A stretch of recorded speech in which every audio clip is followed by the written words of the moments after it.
Okay, now like a newspaper article or just a normal one, a feature article also starts with a big bold headline, and it pretty much has it for the same reason that a standard or a normal newspaper article would, which is to get the reader's attention.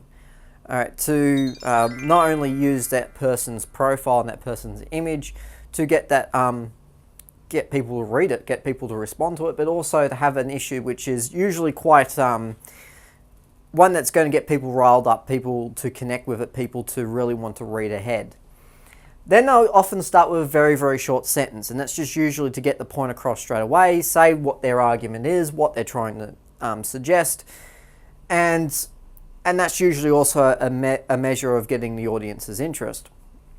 Now, if you are writing one, this can vary a bit because they can be long as well, particularly older styles of feature articles. More modern ones start with a fairly short sentence, but longer ones often used to be written when they were sort of printed more in newspapers. Now, because we've got the internet, they usually start very short. But long story short, if you're going to be writing one and you need to incorporate things like the text that you're studying, for instance, then you can start with a bit of a longer one. Of course, you don't want to be writing a whole page for your opening introduction, even if you are incorporating other things into it. You need to get straight to the point, and even if you're referring to text, you've got to do it in a very straightforward, very simple way. All right, then you have the arguments start to begin.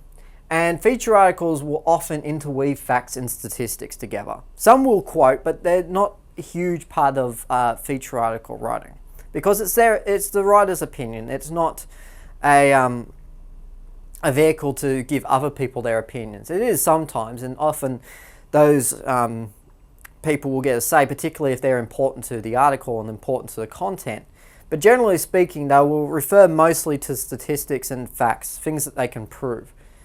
They're usually all directed towards a point as well. So they will use evidence, they'll use facts, they'll use ideas which suits whatever they are trying to suggest and whatever their argument is. Many will have a single line statement, which is just a line that stands out on its own, and it's usually just to hammer a point home as well.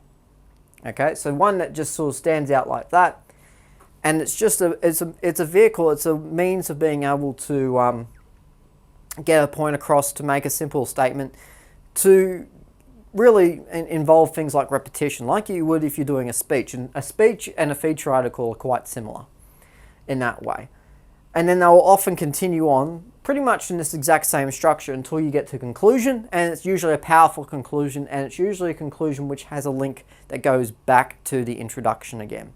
So it sort of ends up being full circle, a closed argument, everything's done, points across, and the reader then takes that point and continues it, tells their friends about it, whatever it is that the article's trying to get them to do.